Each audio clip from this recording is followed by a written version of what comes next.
number three, what's going on? Oke brother, kembali lagi bersama saya Mang Robet yang pastinya selalu setia menemani kegabutan Anda.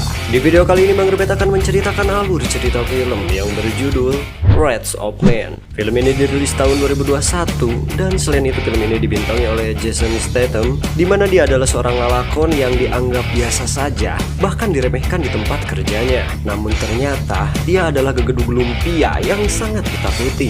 Oke, penasaran dengan ceritanya? Maka langsung saja sikat Mang Bet. Jangan lupa subrek. Di awal film diperlihatkan seseorang bernama Hill mendatangi perusahaan swasta yang bernama Vertigo. Vertigo adalah perusahaan swasta yang bergerak di bidang jasa pengantar uang. Hill mencoba melamar di perusahaan tersebut, namun di sana seorang atasan perusahaan yang bernama Terry bilang bahwa pekerjaan itu bergaji lumayan, namun dengan resiko yang cukup tinggi. Mereka bekerja mengantar uang dari bank swasta, apotek ganja, brankas uang tunai, bahkan kasino. Masing-masing pengantar membawa uang tunai senilai 15 juta dolar. Tentu itu akan mengundang banyak penjahat. Dan dia mengatakan bahwa kemarin 2 pegawai Vertigo harus tewas akibat perampokan. Dalam lamarannya, Hill harus lulus tes minimal mendapat skor 70.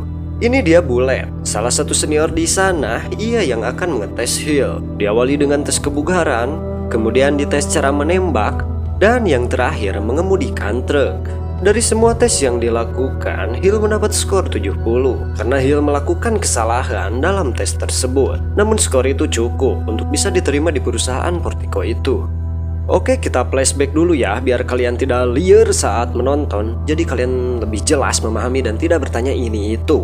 Sebelumnya Mang Robet hanya ingin bilang, Mang Robet tahu pasti ada sebagian orang yang cuma nonton tapi tidak subrek. Agar Mang Robet dan Panayagan lebih semangat, ayo like, komen, dan subscribe. Oke, lanjut. Jadi 5 bulan sebelum Hill melamar pekerjaan ke Vertigo, Hill dan anaknya yang bernama Yogi hendak pergi menonton pertandingan baseball. Namun tiba-tiba Hill mendapat telepon dari anak buahnya yang bernama Aceng, meminta bantuan kepada Hill agar memantau sebuah truk pengangkut uang. Dikarenakan anak buah Hill yang lainnya sedang benar-benar sangat sibuk, Hill hanya cukup memastikan truk tersebut belok kiri atau ke kanan. Udah itu doang, agar tahu rute pengantar uang itu. Nah, dari sini kita bisa simpulkan bahwa Hill adalah seorang bos mafia yang salah satu usahanya di bidang perampokan uang. Hill dan anaknya pergi ke tempat itu, lalu Hill berhenti dan berpura-pura beli kebab untuk melihat kemana rute mobil truk pengangkut uang itu. Sementara Yogi menunggu di mobil. Yogi melihat mobil truk pengangkut uang itu dirampok, dan Yogi dipaksa keluar oleh salah satu perampok untuk keluar dari mobil. Yo, out of the fucking car! Put my face down, motherfucker! Come on! Thank you. Have a good one. Sementara orang yang bertugas sebagai pengantar harus tewas ditembaki oleh para perampok. Nah, saat Hill kembali, ia harus melihat anaknya tewas ditembak oleh salah satu perampok yang bernama Jan.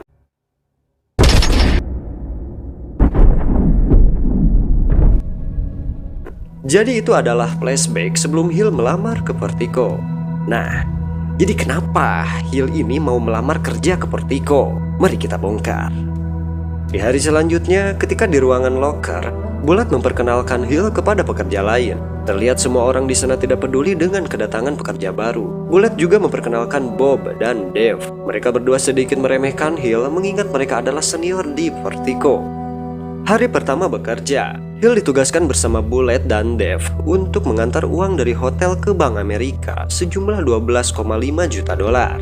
Di jalan Dave bersikap popolontongan dan sempat menakut-nakuti Hill tentang betapa berbahayanya pekerjaan baru ini. Ketika menunggu, dia berkomunikasi dengan Bullet menggunakan HT. Tiba-tiba, terdengar suara Bullet sedang diancam oleh perampok. Dan perampok itu juga mengancam Dave jika tidak, Bullet akan mati. Dave yang awalnya popolontongan, pada saat diancam oleh perampok untuk segera menemui perampok itu, Dave langsung kena mental. Di sini malah Hill yang seperti sedang mengolok-olok Dave. Kita lihat saja, Pikaserian bawa nama. Hill dan Dave segera pergi menuruti perintah dari perampok yang mengancam Bullet. Di sana Bullet ditodong oleh para perampok. Salah satu perampok menyuruh satu orang untuk memindahkan uang dari truk ke mobil mereka.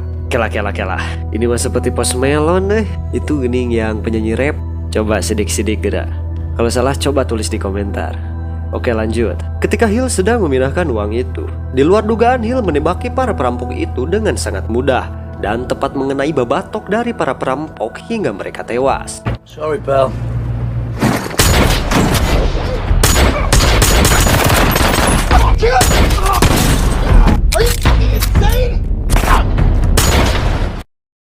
Esok harinya Bullet dan Hill diminta keterangan di kantornya.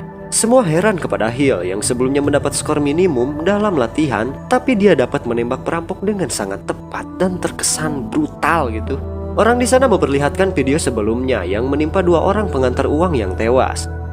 Nah, ini ada hubungannya sekarang. Mungkin si Hill ingin mencari tahu sekaligus membalas kematian anaknya.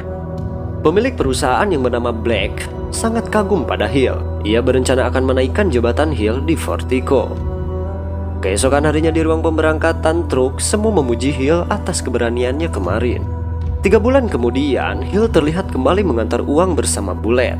Di tengah perjalanan ada perampok yang menghentikannya. Bullet sangat ketakutan dan menuruti perintah si perampok untuk keluar dari mobil dan tidak melawan. Ketika Hill keluar dari mobil lewat pintu belakang, tiba-tiba para perampok yang melihat Hill langsung kabur dan pergi ketakutan.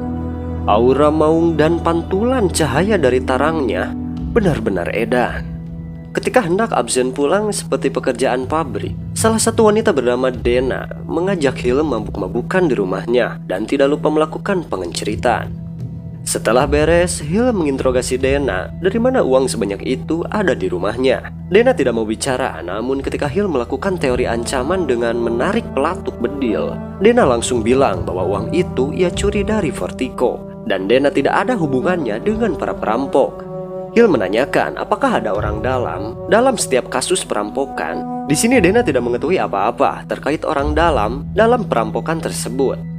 Di tempat lain, ini dia bebenguk dari para perampok yang sedang dicari oleh Hill. Para perampok itu diketuai oleh Jajang. Kali ini mereka berencana akan merampok pengusaha kaya dari Timur Tengah yang tinggal di kota itu.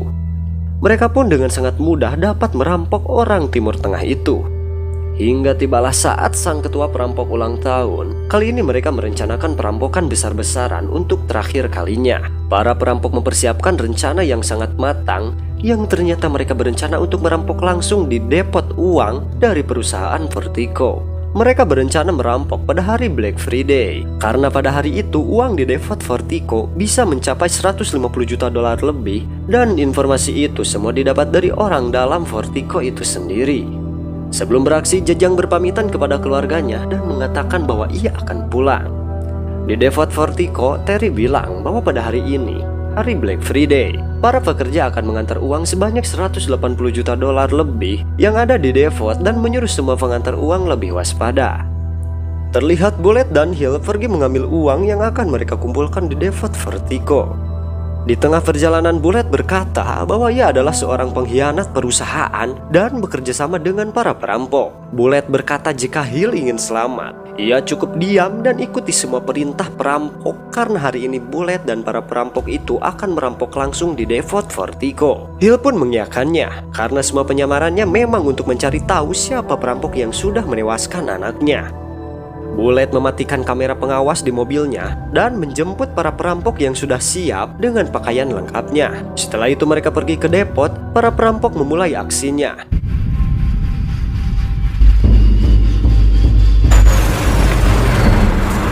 Be cool, Agent.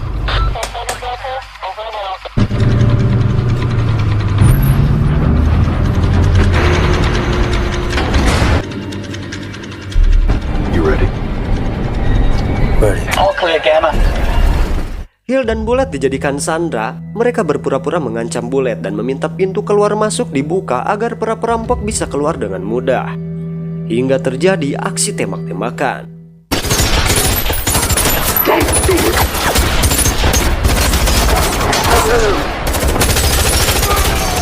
Banyak para pekerja yang tewas oleh para perampok itu. Salah satu pekerja menghubungi tim SWAT. Ketika para perampok itu berpencar untuk mengamankan situasi, Hill berhasil membunuh salah satu perampok itu.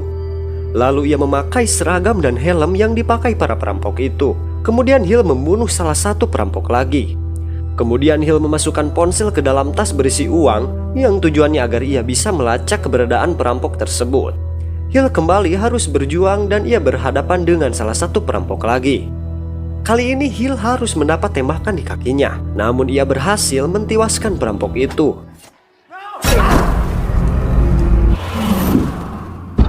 Bullet terlihat menembak teman-temannya sendiri. Selain itu, Bullet juga membunuh Dave. Di sini Hill cukup kewalahan dan mendapat tembakan dari Bullet yang membuatnya tak berdaya.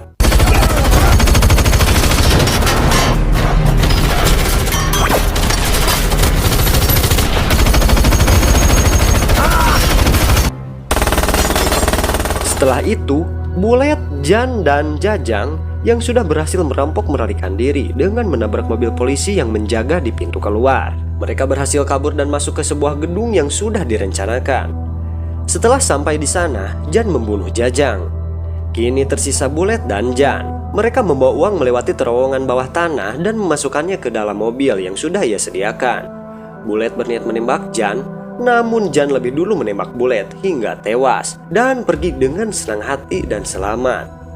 Beberapa hari kemudian, tepatnya di malam hari, Jan terlihat senang karena mendapatkan uang sebanyak itu. Lalu ia mendengar suara handphone berdering. Ia menyangka suara itu berasal dari handphone miliknya. Tapi ternyata suara handphone itu berasal dari dalam tas tumpukan uang yang kita tahu itu adalah handphone yang dimasukkan Hill pada saat perampokan itu terjadi. Sehingga dengan mudah Hill bisa melacak dan menemukan keberadaan perampok. Tiba-tiba, Hill terlihat sedang duduk santai dengan menodongkan pistol lalu memberikan dokumen visum kematian anaknya.